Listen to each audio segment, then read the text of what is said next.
उत्तल दर्पण तथा उससे संबंधित बिंदु। उत्तल दर्पण तथा संबंधित बिंदु। उनेशा समझ आया बात? दीपिका देखो, सबसे पहले हम लोग पढ़ेंगे उत्तल दर्पण क्या है। तो अगर जानते ही हो, दर्पण को हम परावर्तक तल के आधार पर पहचानते हैं। तो जिस दर्पण का परावर्तक तल उभरा हुआ या उठा हुआ हो, उसी दर्पण को हम कौन सा दर्पण कहते हैं? उत्तल दर्पण। गौर से देखो, ये कोई एक खोखला गोलीय कांच है, और अगर हम इसको कलई कर दें, इस तरह से ये कलई हो गया, और जब ये कलई हो गया तो इधर वाला भाग जिधर कलई नहीं है वह भाग परावर्तक तल या परावर्तक पृष्ठ कहलाएगा। दर्पण के जिधर कलई नहीं है वह भाग परावर्तक तल या परावर्तक पृष्ठ कहलाएगा। और परावर्तक पृष्ठ यम से स्टार्ट होकर कहाँ तक है? यम तक। तो परावर्तक पृष्ठ का मध्य बिंदु दर्पण का ध्रुव कहलाएगा। उत्तल दर्पण के जहाँ से जहाँ तक पृष्ठ पर परावर्तन होता है वह पृष्ठ परावर्तक पृष्ठ कहलाता है। वैसे ही परिभाषाएं हैं एकदम। तो देखो, परावर्तक पृष्ठ का मध्य बिंदु दर्पण का क्या कहलाता है? ध्रुव। ठीक है। और उत्तल दर्पण का भी गोला पूरा करें तो ऐसे गोला पूरा हो जाएगा कि नहीं? ये इस तरह से होगा ना। उत्तल दर्पण जिस खोखले गोले का भाग होता है उस गोले का केंद्र दर्पण का वक्रता केंद्र कहलाता है। तो वैसे ही तो परिभाषाएं हैं।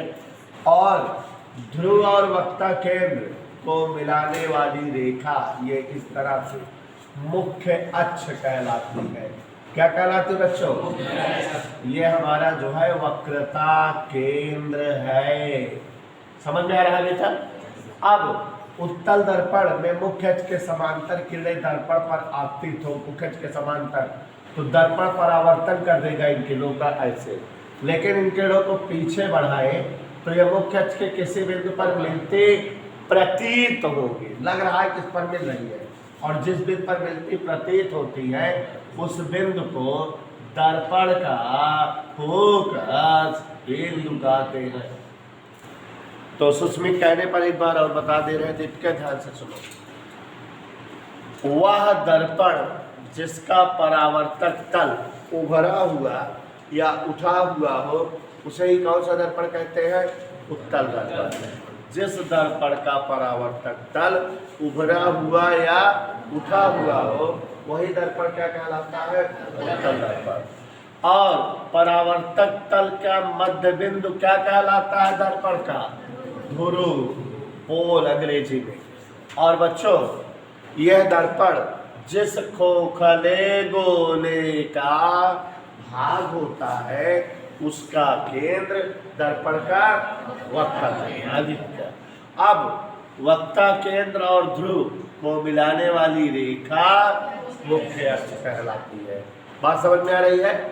अब बच्चों, मुख्य अक्ष के समांतर दर्पण पर किरणें आपतित होती है, तो परावर्तन के बाद मुख्य अक्ष के जिस बिंदु से मिलती प्रतीत हो वह बिंदु क्या कहलाता है? दर्पण का फोकस बिंदु। और दर्पण में सारी दूरियां ध्रुव से नापी जाती है। ध्रुव से फोकस बिंदु तक की दूरी फोकस दूरी कहलाती है। इस बार एफ से लिखी जाएगी। और ध्रुव से वक्ता केंद्र तक की दूरी वक्रता त्रिज्या कहलाती है। स्मॉल आर से लिखी जाती है। समझ आया बेटा? अब उत्तल दर्पण से परावर्तन, तो जैसे अवतल दर्पण से परावर्तन कै प्रकार से पढ़ा था, वैसे ही उत्तल दर्पण से भी परावर्तन है। तो देखो जरा, उत्तल दर्पण से परावर्तन। ओके, ध्यान दीजिएगा सभी लोग।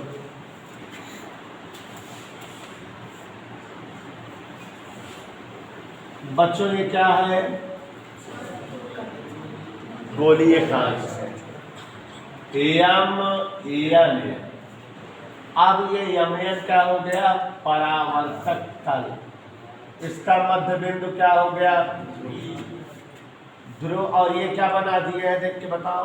मुख्य अक्ष। मुख्य अक्ष पर यहाँ वक्ता केंद्र है, यहाँ। तो जैसे अवतल दर्पण में परावर्तन 3 स्टाइल में पढ़े थे, वैसे ही उत्तल दर्पण में भी परावर्तन 3 स्टाइल है।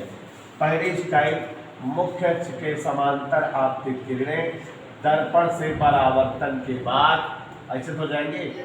मुख्य अक्ष के किस बिंदु से होकर जाते दिख रहा है कि नहीं? उत्तल दर्पण में मुख्य अक्ष के समांतर आपतित किरणें दर्पण से परावर्तन के पश्चात फोकस बिंदु से जाती प्रतीत होती है। इधर क्लियर? अब बच्चों ये पहला परावर्तन है स्वाति वर्मा। दूसरा ले लो। दूसरा यम पी एन कोई कांच है और अब इसको डोला हमने क्या बना दिया? दर्पण। ओके, ये क्या है? मुख्य अक्ष। इधर क्लियर? ये क्या है? साजिद नाड़िया वाला फोकस बिंदु, ये वक्ता केंद्र। दूसरा परावर्तन है जैसे उसमें था अवतल दर्पण में, वैसे इसमें भी अगर कोई किरण फोकस बिंदु की ओर आती प्रतीत हो, ये ऐसे लग रहा है किधर से आ रही है? फोकसवा की ओर आ रही है, तो जब दर्पण से परावर्तन होता है तो ये मुख्य अक्ष के समांतर हो जाती है।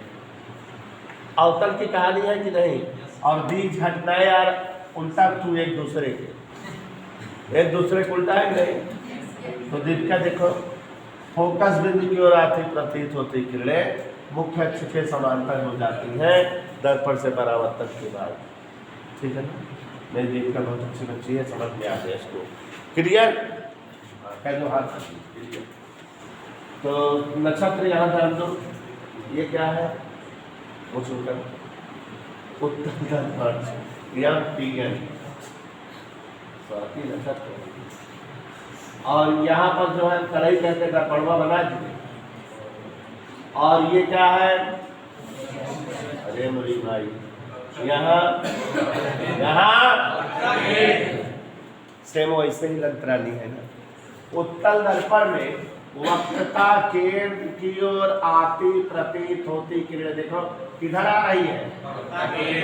परावर्तन के बाद उसी मार्ग से वापस लौट जाती है। इधर ठोकिए। तो दीज आर 3 परावर्तन फॉर उत्तल दर्पण। पहला, मुख्य अक्ष के समांतर आपतित किरणें परावर्तन के पश्चात दर्पण के फोकस बिंदु से जाती प्रतीत हुए है। दूसरा, फोकस बिंदु से आती प्रतीत होती किरणें परावर्तन के बाद मुख्य अक्ष के समांतर हो जावे है। तीसरा, वक्ता केंद्र की ओर आती प्रतीत होती किरणें, इसमें प्रतीत होती शब्द आ रहा है ना, परावर्तन के बाद उसी मार्गम से लौटम। ठीक है? संस्कृत सिखा कुछ हिंदुस्तानी का देना।